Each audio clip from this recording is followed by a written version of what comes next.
Picture walking down a really bustling street in Tehran. You know, a young woman gets stopped by the Gasher Irshad, the cultural morality police. The ones enforcing the dress code. Exactly. But they aren't just enforcing a strict dress code. They are actively extracting a cash bribe, like on the spot, right there on the pavement, just so she can avoid arrest. Yeah, it's just happening out in the open. And at that exact moment, a $1 million sports car blasts by, driven by an agazado. Oh, the kids with quote-unquote good genes. Right. It's this sarcastic term for a child of the elite who's flaunting just, unimaginable nepotistic wealth. And that staggering contrast isn't just about income inequality. It is the visible pulse of a deeply entrenched kleptocracy. It really is. It's the perfect snapshot of the environment, honestly. You have this grand systemic corruption at the very top, which essentially greenlights and normalizes everyday extortion right at the street level. Wow. Yeah, I mean, the corruption operates as a daily, inescapable tax on the public. It's everywhere. And that dynamic completely shatters the sort of Hollywood version of how democracies are born. Oh, totally. We tend to think that transitioning from an authoritarian regime to a democracy is all about, cheering crowds and toppling giant bronze statues. But the reality, the real battle for democracy isn't fought in the streets, it's fought in ledgers, in offshore bank accounts, and in courtrooms. Because underneath those falling statues is a massive tangled web of financial and institutional power. Right. That power structure doesn't just evaporate because a dictator steps down or a regime falls. If you don't dismantle the financial engine of the old regime, well, the new democracy is dead on arrival. Which brings us to the core mission of today's deep dive. We are looking at the specific anti-corruption strategies required to ensure the success of a democratic transition in Iran. Yeah, it's a massive topic. It is. And to do this, we've pulled together a really huge stack of research. We've got academic analyses of Iranian political economy, historical case studies from countries like South Africa and Indonesia. Some really fascinating parallels there, by the way. For sure. And we're also looking at comprehensive foreign policy blueprints, specifically a really detailed strategy from the Middle East Forum. We are going to map out the exact anatomy of this kleptocracy, figure out why internal reform has failed for 40 years, and unpack the legal, technological, and international toolkit needed to actually tear the system down so a true democracy can take root. Okay, let's unpack this. Yeah, so to cure any disease, you first have to map how it infects the body. And the structure of corruption in the Islamic Republic is, it's entirely unique. How so? Well, it's not your standard run-of-the-mill bureaucratic bribery where a local official just skims off the top. This corruption is woven into the very theology and constitution of the state. It starts with a concept called onfal. Okay, let me make sure I'm mapping this correctly. Onfal traditionally refers to publicly owned assets, right? Like the wealth of the nation. Right. But under the current constitutional framework, the supreme leader has absolute, unquestioned control over those assets. Precisely. It creates what scholars call a monarchical theocratic contract. What's fascinating here is that it's actually a modern mirror of an old feudal Persian practice called toil. Toil. Yeah, where monarchs would grant gifts of land or tax revenues to local lords just to buy their loyalty.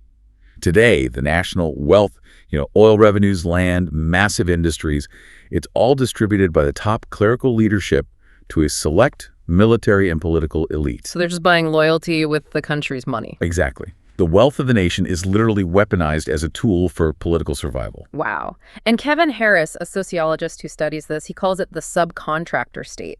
Like the regime essentially outsources the entire economy to maintain its grip on power. Yes. And the two biggest beneficiaries of this outsourcing are the Bonyads and the Islamic Revolutionary Guard Corps, the IRGC. The Bonyads are a crucial piece of this puzzle, actually. Yeah. Following the 1979 revolution, these were established as charitable foundations. Right, to help people, supposedly. Supposedly. The stated goal was to take the seized wealth of the deposed Shah and redistribute it to the poor and to the families of martyrs. But, over the last 4 decades, they have just mutated. Mutated into what, exactly? Today, they are gargantuan tax-exempt monopolies that operate completely outside the normal government budget. They control massive swaths of real estate, manufacturing, trade. And they don't pay any taxes? None. And they answer to absolutely no one except the supreme leader. They are basically unaudited black holes of wealth. That is insane. And then the IRGC operates alongside them. Because if we look back at the Mahmoud Ahmadinejad era, starting around 2005, there was a massive government push to supposedly privatize state assets. Oh, the privatization push. The pitch was that this would boost the economy and create a free market. But they didn't actually sell these assets to private citizens or independent entrepreneurs, did they? Far from it. They engaged in a massive campaign of what you call pseudo-privatization. A perfect example is the national telecommunications monopoly. Okay. The state announced it was privatizing it, but the controlling shares were simply bought by a consortium directly affiliated with the IRGC. The money literally moved from the state's left pocket to the military's right pocket. It's a system that gets described in the sources as quantitatively socialist, but managed by military elites. Like, the state maintains a total monopoly on production, just hiding behind the facade of private companies. Yeah, that's exactly it. It's like a mafia family where the Don doesn't keep the money under his mattress, you know? He forces the citizens to deposit their paychecks directly into a quote-unquote charity he controls, and then that charity buys the telecommunications company so he can charge the citizens again just to complain about it on the phone. That is a highly accurate way to visualize the mechanism, honestly. The IRGC and the Bonyads act as the legally registered shell companies for this mafia family.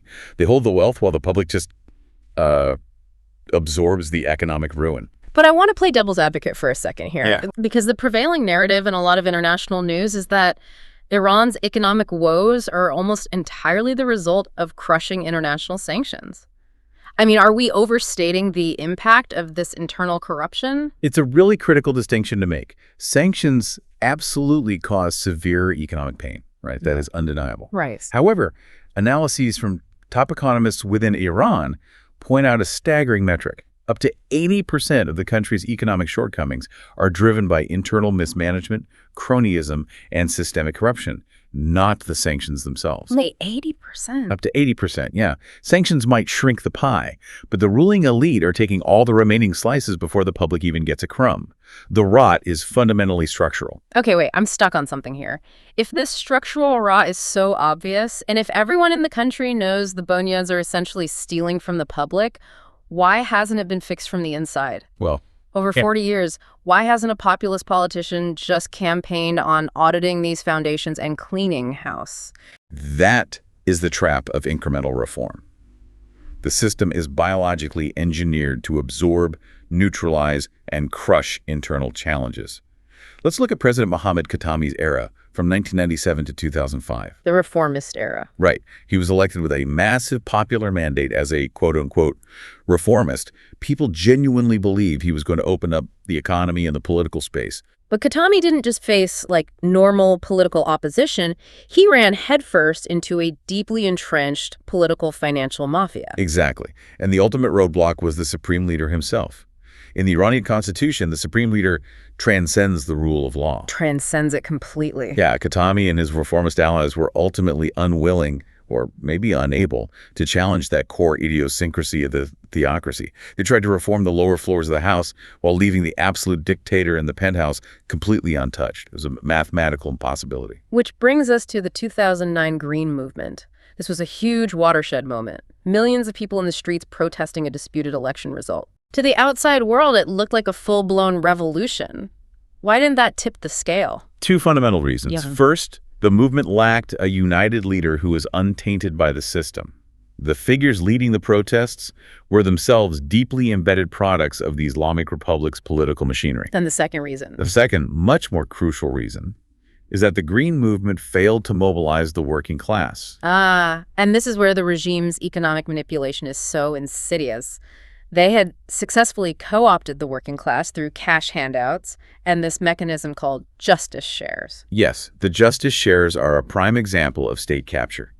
The government distributed these shares of state-owned enterprises to millions of low-income citizens. But on paper, they were largely worthless. Entirely worthless. The citizens had no actual voting power in the companies. But psychologically, it functioned as an economic hostage situation. That's wild. It tricked the labor force into believing their meager financial future was directly tied to the survival of the regime. Because of this, massive paralyzing strikes in key sectors, especially the oil sector. They just never materialized. And without the oil workers striking, the regime's wallet was never truly threatened, so they could weather the storm. And they didn't just weather it, they actively weaponized the judiciary to crush the protesters. Because you cannot fight systemic corruption or hold leaders accountable without independent courts. Right. But in 1979, the new regime systematically purged the independent judiciary and replaced professional judges with loyalist clerics. The courts became an instrument of state terror and repression, designed to protect the elite. The career of Ibrahim Raisi is a glaring example of this perverse incentive structure. I mean, in a normal system, sitting on a prosecution committee during the 1988 mass executions of political prisoners gets you sent to The Hague. Yeah, absolutely. But in this uniquely hardwired system, it acts as a resume builder. It proved his absolute complicity, which earned him promotions all the way to Chief Justice and eventually President. Merit is completely replaced by blood loyalty. If we connect this to the bigger picture, when you realize that the banks, the major industries, and the courts are all legally engineered to protect one small clique, internal reform becomes a dead end. You simply cannot ask the mafia's lawyer to prosecute the mafia boss. So to you listening, think about the systems you rely on daily, your banks, your courts. Now imagine they're all legally hardwired to protect a single elite clique. That's why inside-out reform hits a brick wall. Exactly. Because the judiciary was purged and replaced by loyalists, the very tool needed to fight corruption became its shield. This complete institutional capture means that if the system can't be fixed from the inside, a transitional government has to be ready on day one to implement a totally different playbook. That's the pivot to transitional justice. If an authoritarian regime falls, the immediate actions taken determine whether you get a true democracy or what scholars call a patrimonial democracy. A patrimonial democracy. Yes. Yeah, that's where you have free elections, but the old corrupt elites still own everything behind the scenes. Okay, so to understand how to prevent that, we're looking at several strategic proposals, including a really detailed strategy document from the Middle East Forum. And just a quick note for everyone listening, we must explicitly state that we are impartially analyzing these blueprints for regime change and economic pressure. Right. We're not endorsing a political side or any hawkish foreign policy here. We're simply conveying the strategies outlined in the text. Exactly. We're just looking at the mechanics of it. And looking at those mechanics, the focus is on amplifying internal pressures from the outside before a transition even occurs. They propose frameworks like an Iran Democracy Fund. Okay, so this means funneling resources to vetted grassroots organizations like labor unions, teachers' syndicates, women's rights advocates, and crucially, providing them with secure technology. Because if activists are going to organize strikes against the bonyads, they need satellite internet access, robust virtual private networks, and encrypted messaging platforms so they can't be tracked by the state's cyber police. The strategy also draws a direct parallel to the Cold War, actually, suggesting the need for a modern equivalent of Radio Free Europe. Oh, interesting. The idea is to use Persian language, satellite television, and social media networks to aggressively break the regime's monopoly on information.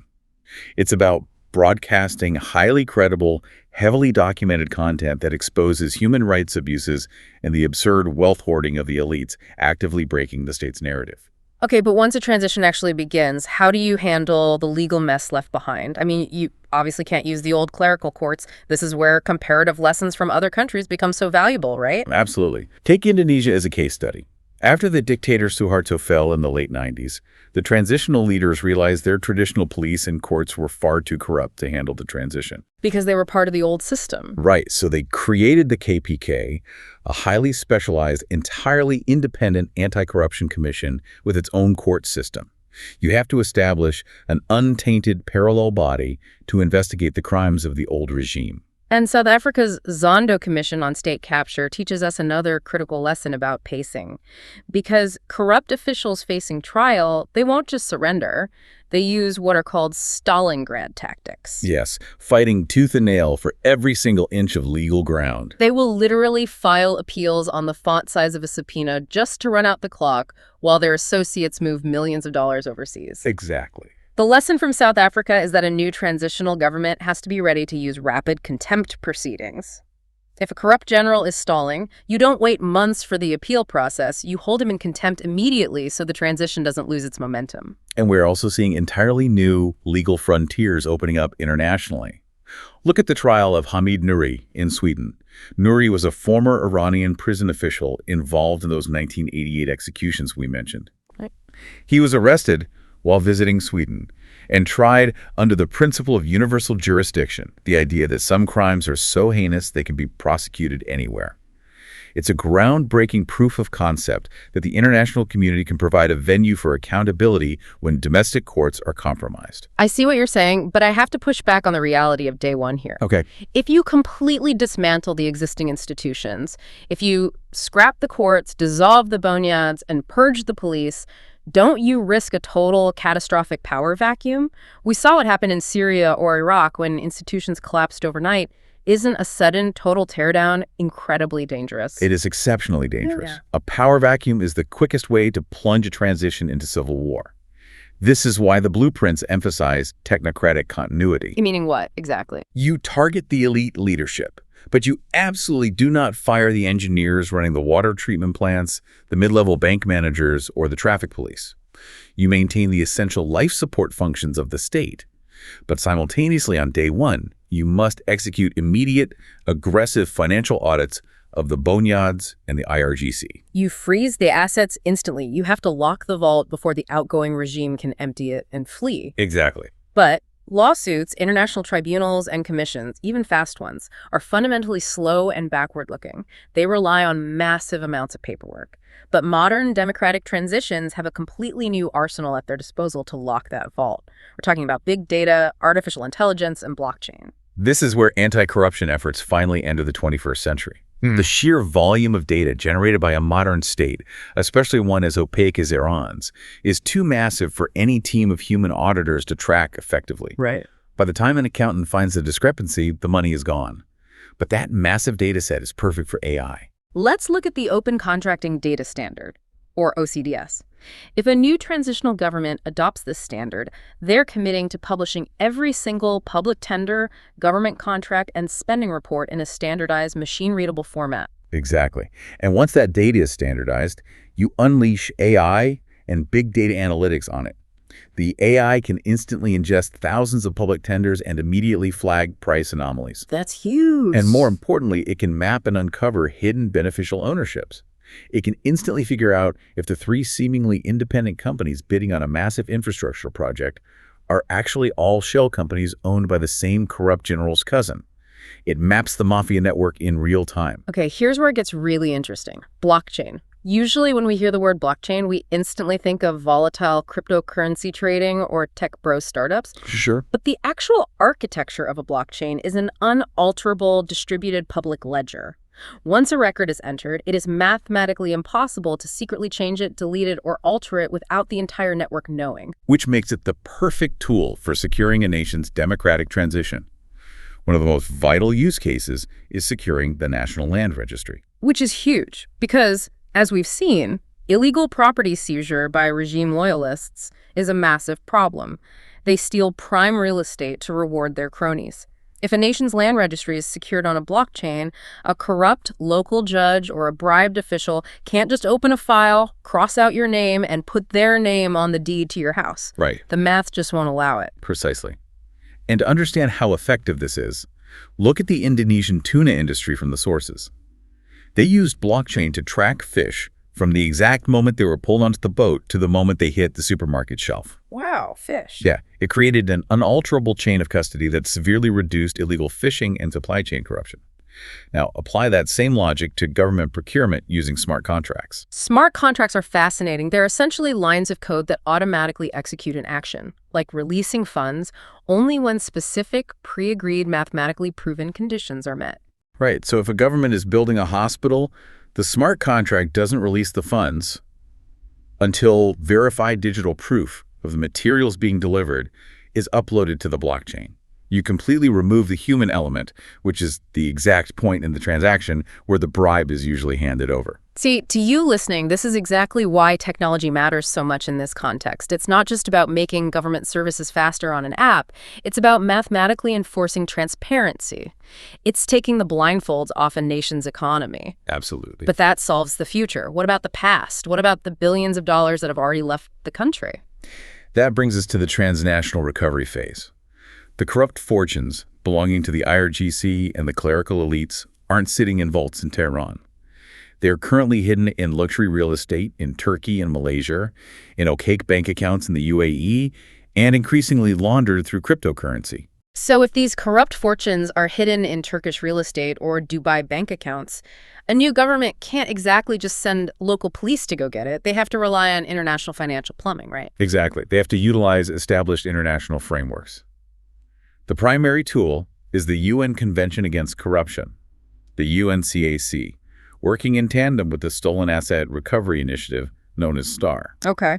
This requires a transitional government to build incredibly complex legal cases and collaborate with international financial institutions, foreign intelligence agencies, and blockchain forensic firms. They have to trace the funds across borders, freeze them in foreign jurisdictions, and then navigate the legal maze to repatriate those funds back to the Iranian people. It's a massive, multi-year undertaking, but recovering that stolen wealth is absolutely essential for funding the physical reconstruction of the country.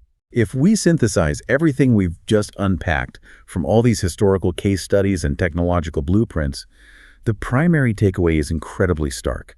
A democratic transition in Iran, or frankly any deeply entrenched kleptocracy, cannot succeed merely by holding a free and fair election. Because an election is just the opening credits. If the new government doesn't aggressively dismantle the boneyards, if they don't surgically and legally sever the IRGC from the national economy, if they fail to establish truly independent courts, and if they don't use every piece of global tech available to repatriate stolen wealth, the new democracy will simply be hollowed out from the inside. Yeah. It will be a democracy in name only.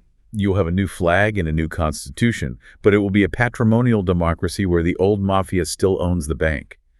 The anti-corruption framework isn't just a secondary policy goal. It is the fundamental immune system that protects the transition itself. You cannot build a new house on a rotten foundation. But I want to leave you with a final, lingering thought to mull over. We've just spent the last few minutes exploring how artificial intelligence, big data analytics, and unalterable blockchains could be the ultimate weapons to expose state capture and secure a fledgling democracy. Right. But we also know that technology is inherently neutral. It has no moral compass. So what happens to the dream of a democratic transition if authoritarian regimes master these exact same transparency technologies first? What if they reverse engineer AI and blockchain not to expose their own corruption, but to perfectly track, audit, and mathematically crush the finances of their opposition before a democratic transition can even begin? It's a chilling thought, and it really highlights that this is a very real, high-stakes race against time. The battle isn't just happening in the streets, it's happening in the ledgers, the algorithms, and the unalterable digital blocks of the future. Thanks for diving into this with us today. We'll catch you next time.